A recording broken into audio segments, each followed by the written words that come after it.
नमस्कार, जे sky bulletin में आपका स्वागत है। मैं हूं वर्षा पंवार और चलिए बढ़ते हैं खबरों की ओर।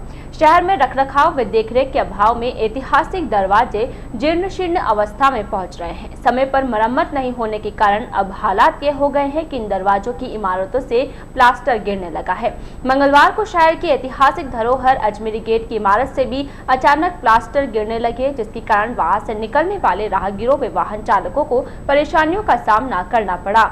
अचानक प्लास्टर गिरने के कारण वहां से गुजरने वाले बाइक सवार बाल बाल बचे। जानकारी के बाद सफाई जमादार तथा आसपास के लोगों ने गेट के एक और वाहन खड़े कर वाहनों की आवाजाही को रुकवाया। उधर मौके पर पहुंची पुलिस ने भी जिस तरफ से प्लास्टर गिर रहा था उस ओर से राहगीरों व वाहन चालकों को निकासी पर रोक लगाई। मालूम हो कि शहर में कुल 4 ऐतिहासिक दरवाजे हैं। इन 4 दरवाजों में ही पहले शहर बसा हुआ था। इन 4 gate Ajmeri gate, Mewari gate, Chang gate तथा सूरजपुर गेट के कारण ही ब्यावर की अपनी अलग ही पहचान है। लेकिन लंबे समय से इन गेटों की रखरखाव तथा मरम्मत नहीं करवाए जाने के कारण इमारतें जर्जर हो रही है। अजमेरी गेट की हालात तो ये है कि यहाँ पर आमजन ने पेशाब घर बना रखा है, जिसके कारण यहाँ पर हर समय गंदगी तथा पानी भरा रहता है, जिसके कारण दरवाजे की दीवारों में सीलन आ रही है। दरवाजों की दीवारें तथा छत जर्जर हो गई है। यहाँ से हमेशा चूना गिरता रहता है। हालांकि कुछ समय पूर्व यहाँ पर भामाशाह की ओर से पेंटिंग आदि करवाई गई थी, लेकिन मरम्मत के अभाव में अब जगह जगह से चूना गिरने लगा है।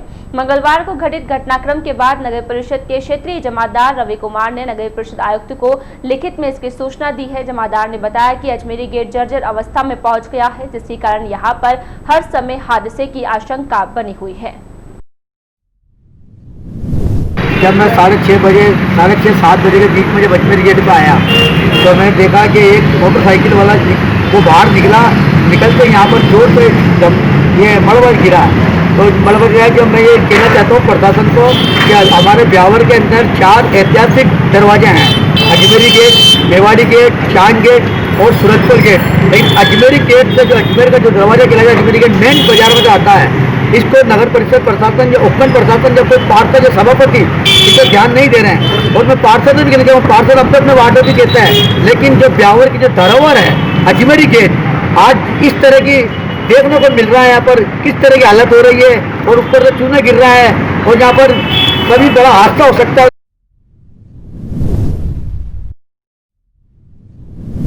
मुझे पब्लिक द्वारा सूचना दी गई तो अजमेरी गेट की जो छत है, मेन जो है मुख्य द्वार, उस पर से चूना पड़ रहा था, उसकी पट्टी भी दिख रही थी। मैंने और यहाँ के आम नागरिकों ने मिलकर के ये रास्ता बंद किया और मेरे द्वारा रिपोर्ट बना दी गई है और मेरे स्वास्थ्य निरीक्षक श्रीमान हरिराम जी लखन को मैंने मोबाइल द्वारा सूचना दे दी। राजस्थान एडवोकेट्स महासंघ के सदस्यों ने आर्थिक सहायता दिलाने सहित अपनी 3 सूत्रीय मांगों को लेकर बार काउंसिल ऑफ राजस्थान के चेयरमैन के नाम ब्यावर बार अध्यक्ष सुनील तोमर को एक ज्ञापन सौंपा। ज्ञापन में बताया गया कि कोरोना महामारी के चलते वकीलों को भारी आर्थिक परेशानी का सामना करना पड़ रहा है। ज्ञापन में बताया गया कि विगत 15 मार्च 2020 से लॉकडाउन के कारण पूरे देश भर में न्यायालय बंद रहे, जिसके कारण वकील समुदाय को भारी आर्थिक तंगी झेलनी पड़ रही है। आर्थिक तंगी के चलते वकीलों को अपने परिवार के भरण पोषण की समस्या उत्पन्न हो गई है। वहीं कुछ वकील साथी तो आर्थिक तंगी से परेशान होकर आत्महत्या तक करने को मजबूर हो चुके हैं। वर्तमान में चल रही परिस्थितियों को देखते हुए वकीलों के सामने बैंक किश्त भरने, परिवार का भरण पोषण करने, बच्चों की स्कूल फीस तथा रोजमर्रा की जरूरतों को पूरा करने हेतु बार काउंसिल ऑफ राजस्थान के चेयरमैन से मांग करी है कि उन्हें 3 लाख रुपए तक का लोन बिना ब्याज के दिलवाया जाए। जो वकील साथी कोरोना पॉजिटिव पाए जा रहे हैं उन्हें तत्काल प्रभाव से 25,000 रुपए की आर्थिक सहायता मुहैया कराई जाए तथा जो अधिवक्ता कोरोना महामारी की मृत्यु को प्राप्त हो चुके हैं उनके परिवारजन को आर्थिक सहायता के रूप में 20 लाख रुपए एवं परिवार के एक सदस्य को सरकारी नौकरी दिलाई जाए। वकील हितों को ध्यान में रखते हुए उक्त तीनों मांगों पर तुरंत कार्यवाही की जाकर वकील समुदाय को होने वाली जनधन हानि की पूर्ति की जाए। ज्ञापन देने वालों में सुरेंद्र सिंह चौहान, रवि सुखाड़िया, यज्ञेश शर्मा, दिशांक शर्मा, जितेंद्र पाल वर्मा, विजय फुलवारी, मुरारी शिवनानी, जितेंद्र ठटेरा तथा रवि टाक सहित अनेक अधिवक्ता मौजूद थे। Rajasthan bar council of Rajasthan के चेयरमैन के नाम एक ज्ञापन हमारे अध्यक्ष भूपेंद्र सिंह तोमर को सौंपा है, जिसमें हमने मांग रखी है कि 15 मार्च से न्यायालय बंद है और वकील साथियों की हालत बहुत ख़राब है, आर्थिक स्थिति से परेशान है, जूझ रहे हैं, क्योंकि बैंकों के लोन है, स्कूलों की फीस है, और हर तरह की जो परेशानी आ रही है, बीमारियों से हो रहे हैं, जिनको कोविड हो गया उनकी आर्थिक स्थिति इतनी ख़राब है कि क्या बताएं। इसके तहत राजस्थान में कई वकीलों ने सुसाइड तक कर लिया। तो हमारी मांग है कि बार काउंसिल ऑफ राजस्थान प्रत्येक वकील जो भी चाहे उसको बैंक लोन दिलवाए 3 लाख तक का, जिसका कि बिना ब्याज हो, और प्लस जो भी वकील कोरोना से पीड़ित है उसको 25,000 तुरंत प्रभाव से देवे, जिसके कारण वो 15 दिन तक अगर वो रहता है अब कोविड सेंटर में या होम क्वारंटाइन रहता है तो उसकी आर्थिक सहायता हो। और तीसरा ये है कि जिन भी अधिवक्ता की कोरोना से मृत्यु हो चुकी है उनको कम से कम 20 लाख रुपए और सरकारी नौकरी उसके परिवार को किसी भी सदस्य को दी जाए।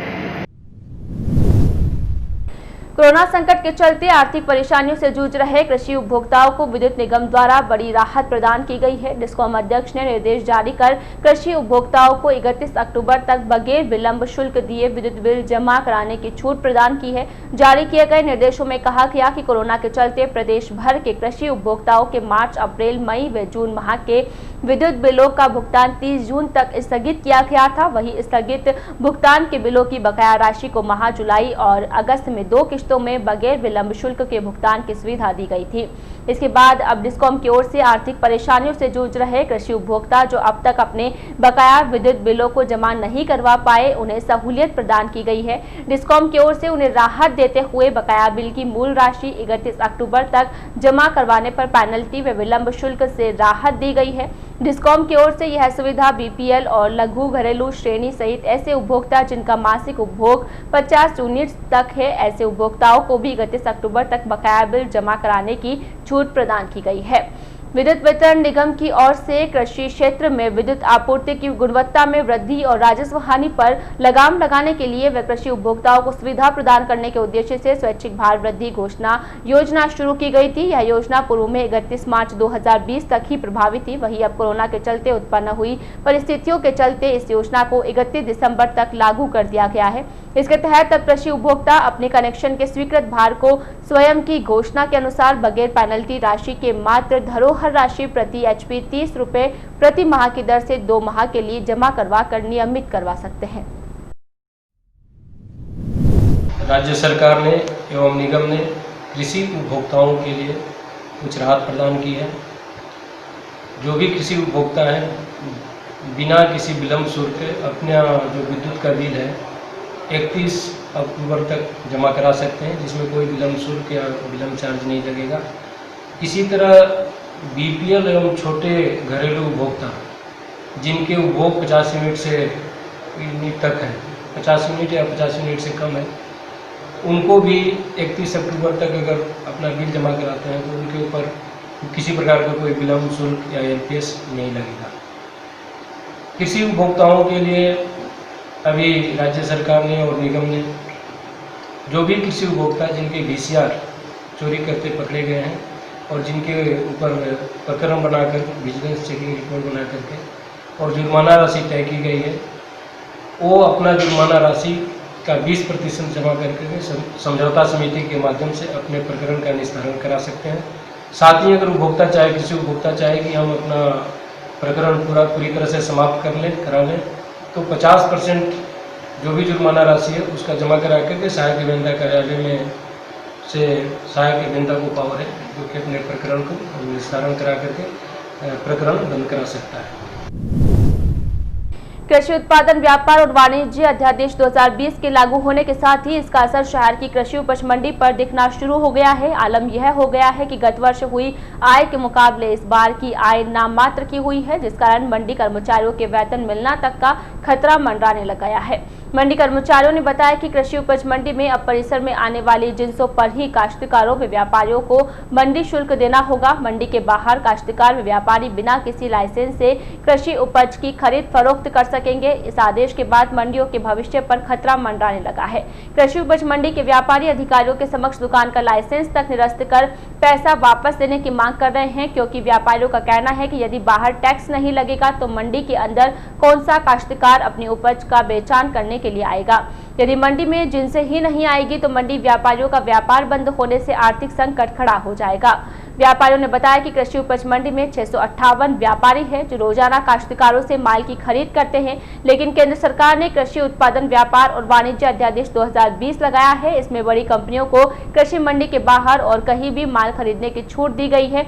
इन कंपनियों को सभी टैक्सों में छूट दी गई है, जबकि व्यापारी मंडी के अंदर हर प्रकार का टैक्स दे रहा है, जिसका व्यापारियों की ओर से विरोध भी किया गया था। हालात ये हो गए हैं कि मंडी में गत वर्ष 2019 के जून माह में मंडी को 6,98,000 रुपए की आय हुई थी। वही अध्यादेश लागू नहीं होने तक इस वर्ष जून माह में 6,57,000 रुपए की आय हुई, लेकिन अध्यादेश लागू होते ही गत वर्ष जुलाई माह में जो आय 6,19,000 हुई थी, वही इस वर्ष जुलाई माह में आय का आंकड़ा 1,48,000 रुपए पर ही सिमट गया। इसी तरह गत वर्ष अगस्त माह में 3,88,000 रुपए की आय हुई। इस वर्ष के अगस्त माह में यह आय 1,37,000 रुपए हुई है। मंडी सचिव महेश शर्मा के अनुसार केंद्र सरकार की ओर से लागू अध्यादेश के बाद मंडी आय बहुत अधिक प्रभावित हुई, जिस कारण उक्त आय से होने वाले व्यय पर असर पड़ना तय है। मंडी को अगस्त तक मंडी शुल्क के रूप में 47,80,000 रुपए हुई है। इसके अलावा पूरे मंडी को दुकान, गोदाम किराया आदि से 1,61,27,000 रुपए की आय होगी। यानी मंडी को वर्ष के अंत तक 2,09,07,000 रुपए की आय होगी, लेकिन व्यय 7,58,15,000 रुपए का होगा, जिसमें संस्थापन व्यय 1,49,83,000, 20% स्थायी राशि के 30 लाख सहित देनदारियां जो वर्ष 2017-18 की है उस पर 5,78,32,000 रुपए व्यय होगा। केंद्र सरकार के जो कृषि अध्यादेश पारित हुए हैं, जिसके अंतर्गत ये प्रावधान रखा गया है कि मंडी समिति की चार दीवारी के बाहर अगर यदि कोई कृषि जिनसों का व्यापार होता है तो उस पर किसान या व्यापारी से किसी भी प्रकार का शेष, शुल्क या मंडी फीस लिए जाने के प्रावधान नहीं रखे हैं। इसके कारण से नियमित रूप से मंडी समिति को जो मिलने वाली राजस्व थी, इसका नुकसान उठाना पड़ रहा है। पिछले 1 या 1.5 महीने से हमारी रेवेन्यू जो है मंडी की मंडी शुल्क से प्राप्त होने वाली है उसमें कमी आई है और अभी इसमें निरंतर आगे भी इसमें कमी आने की संभावना पूरी बनी हुई है। शहर में कोरोना संक्रमण का कहर जारी है। हर रोज की भांति मंगलवार को भी शहर पर कोरोना संक्रमण का साया छाया रहा। राजकीय अमृतकोट चिकित्सालय प्रशासन को मिली कोरोना जांच रिपोर्ट में मंगलवार को 18 कोरोना पॉजिटिव मिले हैं। Covid incharge doctor Mukul Rajvanshi के अनुसार मंगलवार को शहर के विभिन्न क्षेत्रों से 13 पुरुष तथा 5 महिलाएं कोरोना संक्रमित पाई गई है। मंगलवार को मिले कोरोना संक्रमितों के बाद शहर में संक्रमण का आंकड़ा बढ़कर 1420 हो गया है। जानकारी के मुताबिक मंगलवार को मिले 18 संक्रमितों में 9 युवा शामिल है, जो शहरवासियों के लिए चिंता का विषय है।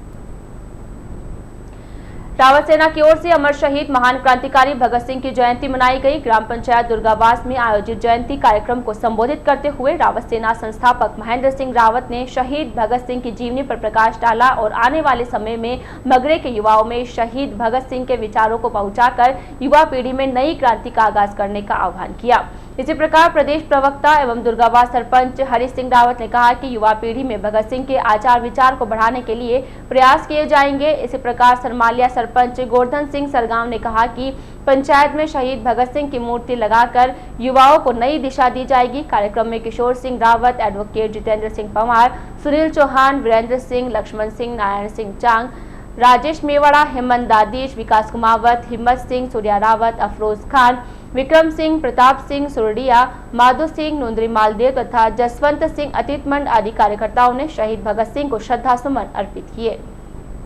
उपखंड में इस बार कम बारिश का असर रबी की फसल पर पड़ता दिख रहा है। बरसात की कमी का ही नतीजा है कि इस बार शहर के कृषि विभाग ने गत वर्ष के मुकाबले इस बार रकबे में कमी की है। वहीं खरीफ की फसलों की कटाई के बाद किसानों ने अपने खेतों को तैयार करना शुरू कर दिया है, जहां सरसों, चना सहित अन्य किस्मों की बुआई शुरू कर दी है। रबी के सीजन में इस बार कृषि विभाग ने 61,000 हेक्टेयर क्षेत्र का रकबा तय किया है, जबकि गत वर्ष यह रकबा 76,176 हेक्टेयर भूमि का था। इसमें सबसे अधिक चना 300,000 हेक्टेयर क्षेत्र में बोया जाएगा। कृषि विभाग के अधिकारियों ने बताया कि इस बार बरसात की कमी के कारण गत वर्ष के मुकाबले इस बार 11,000 हेक्टेयर कम भूमि पर रबी की फसल की पैदावार होगी। इस बार सरसों की बुआई 2,200 हेक्टेयर क्षेत्र, चने की बुआई 30,000 हेक्टेयर क्षेत्र में की जाएगी। इसी तरह गेहूं की 17,000 हेक्टेयर, जौ 8,000, तारामीरा 300, जीरा 2,550, हरा चारा 500, सब्जियां 250 व अन्य किस्म की 200 हेक्टेयर भूमि पर बुवाई होगी। इस हिसाब से कृषि विभाग ने तैयारियां की है। सबसे खास बात यह रहेगी कि इस साल केवल जीरा का रकबा गत वर्ष के मुकाबले बढ़ा है। शेष सभी फसलों का इस बार रकबा घटने से इसका असर उत्पादन पर पड़ेगा। हमारा खरीफ का जो एक्शन प्लान हमने बनाया है, रबी का जो एक्शन प्लान हमने बनाया है, उसमें हमारा 3 साल का, पिछले 3 सालों का एवरेज 43,843 हेक्टेयर में रबी फसल की हुई हुई है। गत वर्ष वर्षा अच्छी होने के कारण इस क्षेत्र में बढ़ोतरी हुई है और लगभग 76,176 हेक्टेयर में रबी की बुआई हुई है। इस बार वर्षा की असामान्य होने के कारण, कम होने के कारण प्रस्तावित जो हमने एक्शन प्लान बनाया है वो लगभग 61,000 हेक्टेयर में बुआई का अनुमानित किया गया है। इसमें इस बार सबसे अधिक चने की बुआई की संभावना है, जो लगभग आधे एरिया में चना होगा, बाकी गेहूँ, जौ, जीरा, सरसों, हरा चारा इतनी फसलें बोई जाएगी।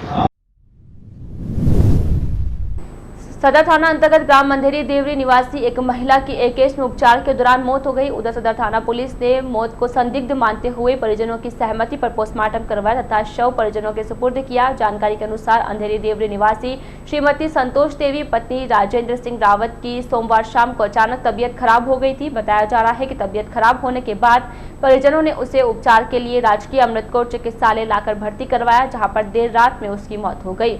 उधर मंगलवार सुबह सदर थाना पुलिस ने मृतका के शव का पोस्टमार्टम करवाने के बाद शव परिजनों के सुपुर्द किया। थाना जहाँ पर सूचना मिली कि श्रीमती संतोष देवी वाइफ ऑफ राजेंद्र सिंह जाति रावत उम्र 40 साल निवासी अंधेरी देवरी पीएस बिहार सदर की अचानक तबीयत खराब होने से लाके भर्ती कराई थी, जो रात को मृत्यु हो गई। जिसके परिजनों ने एक रिपोर्ट दी आज, जिस पर पंचनामा तैयार करके बाद पीएम डेड बॉडी परिजनों को सुपुर्द कर। ग्राम पंचायत मालपुरा में चल रही 5 दिवसीय कोविड-19 जागरूकता तथा स्वच्छता कार्यशाला के दूसरे दिन मंगलवार को उपस्थित कार्मिकों को स्वच्छता की शपथ दिलाई गई। इस दौरान पंचायत सहायक किशोर कुमार तथा श्रीमती ममता कंवर ने उपस्थित सभी को कोरोना महामारी से बचाव की जानकारी देते हुए अतिरिक्त सावधानी बरतने की सलाह दी। साथ ही शौचालयों तथा सार्वजनिक स्थलों को भी साफ सुथरा रखने की जानकारी दी। कार्यशाला के दौरान सरपंच श्रीमती रसीदा काठा, तजीर काठा, उप सरपंच छोटू काठा तथा ग्राम विकास अधिकारी दीपाराम चौधरी ने भी कोरोना महामारी से सुरक्षा एवं बचाव को लेकर सभी को जागरूक किया।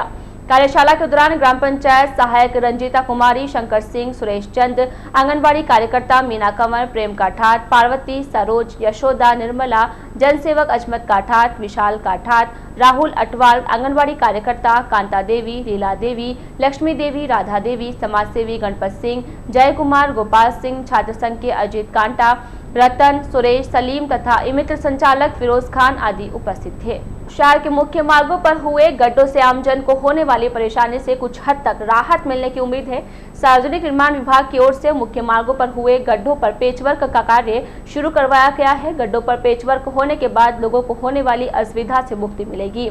शहर के Ajmer road, Chang gate, college road, Udaipur road, Sendha road सहित अन्य कई सड़कों पर बारिश पूर्व ही गड्ढे हो रखे थे। मानसून के दौरान हुई बारिश के बाद सड़कों पर पहले से ही हो रखे गड्ढे और अधिक बड़े हो गए। वहीं इन गड्ढों पर भरने वाले बारिश के पानी के चलते वाहन चालकों को भी खासी परेशानी का सामना करना पड़ रहा था। शहरवासियों की ओर से लंबे समय से इन खराब सड़कों को दुरुस्त करने की मांग की जा रही थी, परंतु पूर्व में लॉकडाउन के चलते बारिश से पहले मुख्य मार्गों पर पेचवर्क का कार्य नहीं हो पाया था। वहीं अब सार्वजनिक निर्माण विभाग की ओर से मुख्य मार्गों पर पेचवर्क का कार्य शुरू करवा दिया गया है। मुख्य मार्गों पर पेचवर्क होने के बाद शहरवासियों को काफी राहत मिलेगी। श्रम विभाग की ओर से संचालित की जाने वाली योजनाओं का लाभ अब दिहाड़ी मजदूरों को भी बिना किसी परेशानी के मिलने वाला है। इसके लिए श्रम विभाग की ओर से चौकटी या फिर अन्य संस्थानों पर मजदूरी के लिए आने वाले मजदूरों का पंजीयन ऑन स्पॉट किया जाना शुरू कर दिया है। विभाग की ओर से किए जा रहे पंजीयन कार्य के दौरान मजदूरों को किसी भी ठेकेदार से तस्दीक करवाने की जरूरत नहीं होगी। श्रम निरीक्षक ए.के. मीणा ने बताया कि श्रम विभाग की ओर से दिहाड़ी मजदूरों को विभाग की विभिन्न प्रकार की योजनाओं से लाभान्वित किए जाने के लिए विशेष कार्यक्रम चलाया जा रहा है। इसके तहत विभाग के कार्मिक काम के लिए एक स्थान पर जुटने वाले मजदूरों से सीधा संपर्क करते हुए मौके पर ही उन्हें पंजीयन आवेदन उपलब्ध करवाते हुए आवश्यक जानकारी के बाद उनका पंजीयन किया जा रहा है ताकि उन्हें विभाग की योजनाओं का लाभ मिल सके। मीणा ने बताया कि इसके साथ ही विभाग की ओर से बाल श्रम को लेकर भी एक अभियान चलाया जा रहा है। अभियान के तहत क्षेत्र के नियोजकों से उनके संस्था पर बाल श्रम नहीं करवाने के शपथ पत्र लिए जा रहे हैं। साथ ही नियोजकों के यहाँ निरीक्षण भी किए जा रहे हैं। मीणा के अनुसार अब तक विभाग की ओर से 145 नियोजकों से इस बाबत शपथ पत्र भरवाए जा चुके हैं। मुख्यालय के द्वारा जो निर्देश मिल रहे हैं उनके अनुसार चौकटी पे जो लोग निर्माण श्रमिक के रूप में आते हैं और वो जो जिस भी साइट निर्माण स्थल पर काम कर रहे हैं तो वहाँ एक मिशन मोड पर रजिस्ट्रेशन के लिए आदेश प्राप्त हुए थे। उसी के अनुसार जहाँ भी हम लोग श्रम विभाग के जो कर्मचारी हो जाते हैं और वो उनको वहीं वेरीफाई करके फॉर्म देते हैं जिससे उनको किसी भी नियोजक या ठेकेदार की साइन करवाने की जरूरत नहीं पड़ेगी। इससे पात्र श्रमिकों को विभाग की पंजीयन करने में और योजना का लाभ लेने में मदद मिलेगी।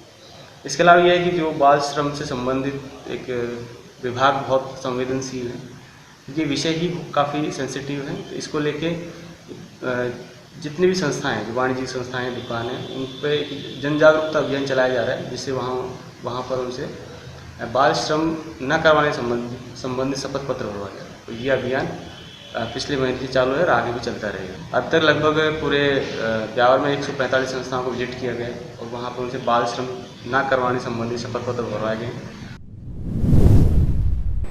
सिटी थाना पुलिस ने शहर में नकली सोने की गिन्नियां बेचकर ठगी करने वाले एक गिरोह का पर्दाफाश करते हुए गिरोह की 3 महिलाओं को गिरफ्तार किया है। पुलिस ने तीनों महिलाओं के कब्जे से 847 नकली सोने की गिन्नियां भी जब्त की है। सिटी थाना पुलिस के अनुसार यह शातिर ठग महिलाएं गुजरात की रहने वाली है। सिटी पुलिस द्वारा गिरफ्तार की गई ठग महिलाएं श्रीमती उषा पत्नी नाथुलाल, श्रीमती लता पत्नी मुकेश तथा श्रीमती शिंकू पत्नी कन्वर जाति देवी पूजक कुबलिया पाड़ा थाना थोराला राजकोट गुजरात निवासी है। सिटी थाना पुलिस के अनुसार परिवादी माधोपुरिया मोहल्ला तेजा चौक निवासी श्याम सोनी ने थाने में उपस्थित होकर शिकायत देते हुए बताया कि 3 महिलाएं जिन्होंने गुजराती कपड़े पहने हुए हैं और ब्यावर शहर में घूम रही है, जिन्होंने मुझे रास्ते में रोककर बताया कि हम गुजरात की रहने वाली है और हमारे पूर्वज राजा महाराजाओं के पास कामकाज करते थे। उनका दिया हुआ सोना काफी समय से हमारे पास रखा हुआ है जिनको हम बेचना चाहते हैं। हमारे पास रुपयों पैसों की कमी है इसलिए हम इसे सस्ते दामों में बेचना चाहते हैं। इस तरह इन तीनों महिलाओं ने मुझसे 5000 रुपए एडवांस लेकर बताई हुई सोने की गिन्नी चेक कराने के लिए दी। सोनी ने बताया कि चेक कराने पर गिन्नियां नकली सोने की होना पाया गया। इस पर सिटी थाना पुलिस ने प्रकरण दर्ज करते हुए एसपी अजमेर के निर्देश पर सीओ हीरालाल सैनी के निर्देशन में एक टीम का गठन किया गया। गठित टीम ने शहर में जगह जगह उनकी तलाश करते हुए उन्हें गिरफ्तार कर लिया। पूछताछ के दौरान सामने आया कि तीनों महिलाएं नकली सोने की गिन्नियों को 30 से 40 लाख का माल बताकर 10 लाख रुपए में देने का सौदा कर फरार होना चाह रही थी। महिलाओं की तलाशी में नकली सोने की कुल 847 गिन्नियां मिली जिनका कुल वजन करीब 366 ग्राम था। उक्त तीनों महिलाओं ने पूछताछ में राजकोट गुजरात की होना बताया, जिन्हें प्रकरण में गिरफ्तार कर 847 नकली गिन्नियां जब्त की गई। पुलिस टीम में सहायक निरीक्षक Surendra Singh, head constable Kailash Chand, constable Rajendra, Dinesh Kumar, Amrita तथा गुड्डी आदि शामिल थे। की इतला पर 3 महिलाओं को नकली सोने की 847 गिन्नियों के साथ गिरफ्तार किया गया है। यह राजकोट गुजरात की रहने वाली है। ये महिला नकली सोने की गिन्नियों को असली बताकर 30 से 40 लाख का माल बताकर 10 लाख रुपए में बेचना चाह रही थी। पूछताछ जारी है। मजदूर किसान शक्ति संगठन शिवपुर द्वारा भीम में मनरेगा संवाद कार्यक्रम का आयोजन किया गया। कार्यक्रम में भीम विधायक सुदर्शन सिंह रावत ने शिरकत की। इस मौके पर भीम एसडीएम संजय गोरा, विकास अधिकारी डॉक्टर रमेश चंद्र मीना, MKSS संस्थापक निखिल देव, शंकर सिंह, लाल सिंह रावत सहित अन्य ने मनरेगा पर चर्चा की। कार्यक्रम के दौरान विधायक रावत ने मनरेगा की कार्य योजनाओं व कार्य को सुचारू रूप से चालू किए जाने और अन्य कार्यों से जोड़ने के लिए चर्चा करते हुए सभी समस्याओं से रूबरू हुए। विधायक रावत ने अपने संबोधन में कहा कि कांग्रेस सरकार द्वारा चलाई गई मनरेगा योजना, जो कि इस विश्वव्यापी कोरोना महामारी में ग्रामीण क्षेत्र में मजदूर व दिहाड़ी वर्ग के लोगों के लिए रोजगार का वरदान साबित हुई है। रावत ने कहा कि कोरोना महामारी के दौरान देश में मनरेगा योजना से ही अर्थव्यवस्था सुचारू रही, वरना देश में भुखमरी के हालात उत्पन्न हो सकते थे। विधायक रावत ने नरेगा में भीम देवगढ़ क्षेत्र में राजस्व ग्रामवार कार्य उपलब्ध कराने व प्रत्येक राजस्व ग्राम में एक मॉडल कार्य कराने पर चर्चा की, जिससे राजस्व ग्राम में बड़ी योजना उपलब्ध हो सके और ज्यादा मात्रा में रोजगार मिल सके। रावत ने प्रत्येक राजस्व ग्राम में रोजगार सहायकों से ग्रामीणों को अपने राजस्व ग्रामों में ज्यादा से ज्यादा रोजगार उपलब्ध कराने हेतु पाबंद किया। विधायक रावत ने मजदूर किसान शक्ति संगठन द्वारा मनरेगा में सुधार के लिए किए जा रहे योगदान की सराहना की। चर्चा के बाद विधायक रावत भीम डाक बंगला व देवगढ़ कांग्रेस कार्यालय पर भी ग्रामीणों और कांग्रेस कार्यकर्ताओं से भी मुलाकात की। विधायक रावत ने ग्रामीणों से वर्तमान में बनाई गई कार्य योजनाओं पर चर्चा करते हुए अन्य विकास कार्यों के लिए चर्चा की और सभी की समस्याओं से रूबरू हुए। उन्होंने ग्रामीणों की समस्याओं का जल्द निवारण करते हुए ग्रामीण क्षेत्र में विकास और रोजगार के नए आयाम स्थापित करने का आश्वासन दिया। राजकीय अमृतकोर चिकित्सालय में बधाई के नाम पर की जाने वाली वसूली पर आज तक कोई रोक नहीं लग पाई है कि कुछ चिकित्सकों के खिलाफ एक और शिकायत ने हड़कंप मचा दिया है। शिकायत है कि ओटी प्रथम में कुछ चिकित्सक हर मरीज से ऑपरेशन के नाम पर पैसा लेते हैं, कुछ इंजेक्शन भी बाहर से मंगवाते हैं, लेकिन उनका उपयोग करने के बजाय वापस दुकानदारों को बेच देते हैं। मामले में एकेएच के ही 2 चतुर्थ श्रेणी कार्मिकों ने इसकी लिखित शिकायत देकर मुख्य चिकित्सा प्रभारी डॉक्टर आलोक श्रीवास्तव से कार्रवाई की मांग की है। शिकायत में पप्पूलाल पुत्र सुगनचंद तथा इंदिराबाई पत्नी पप्पू ने बताया कि वह दोनों एकेएच में चतुर्थ श्रेणी कर्मचारी के रूप में कार्यरत है, जो इस समय ओटी प्रथम में स्थायी रूप से तैनात है। उन्होंने पीएमओ को दी शिकायत में बताया कि ओटी प्रथम में कुछ चिकित्सक मरीजों से ऑपरेशन के नाम पर पैसा लेते हैं।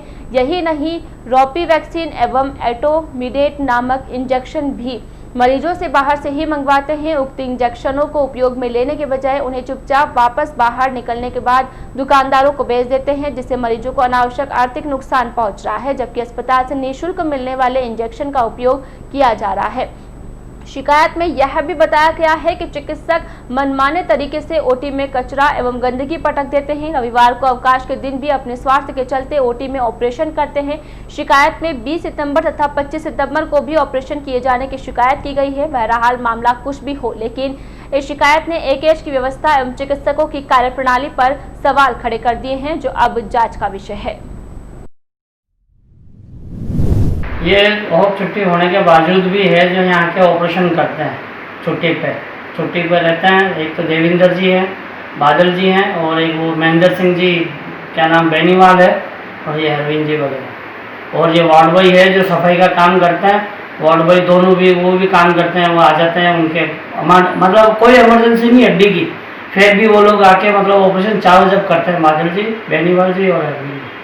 घर पे रहते हैं तो भी शाम को, जैसा भी कल भी हुआ, 26 तारीख को भी हुआ, नाइट ड्यूटी थी, फिर भी उनका आके रात को ऑपरेशन हुआ 7:30-8 बजे तक। मतलब रोज डेली ये कहता है इमरजेंसी। ये कौन सी इमरजेंसी? हड्डी कोई इमरजेंसी थोड़ी है। 4-5 दिन भर्ती रहता है मरीज, उसके बावजूद भी ये लोग आते हैं और ये चीज़ करते हैं। और हर मरीज से इंजेक्शन मंगाते हैं, 1000 रुपये के अगले बापड़े। हर मरीज है जो परेशान होते रहते हैं। घर पे देख के फिर यहाँ ऑपरेशन करते हैं। ये तो एक तरह से इस हॉस्पिटल को तो ऐसा बनाना, सरकारी बिल्डिंग को मिसयूज करना है।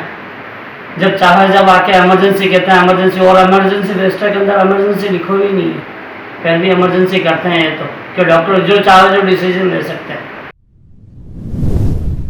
आज के इस बुलेटिन में फिलहाल इतना ही। पूरी टीम के साथ दीजिए इजाजत, फिर मिलेंगे। नमस्कार।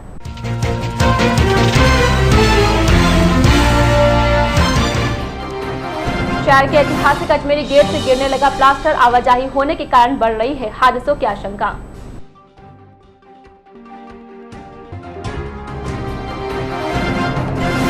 वकील समुदाय ने उठाई आर्थिक सहायता सहित 3 सूत्रीय मांग। बार अध्यक्ष के मार्फत बार काउंसिल राजस्थान के चेयरमैन के नाम दिया ज्ञापन।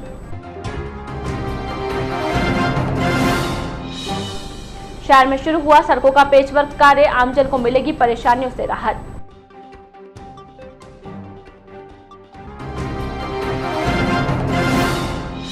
और नकली सोने की गिन्नियों की ठगी करने वाली 3 महिलाएं गिरफ्तार, 843 नकली सोने की गिन्नियां भी की जब्त।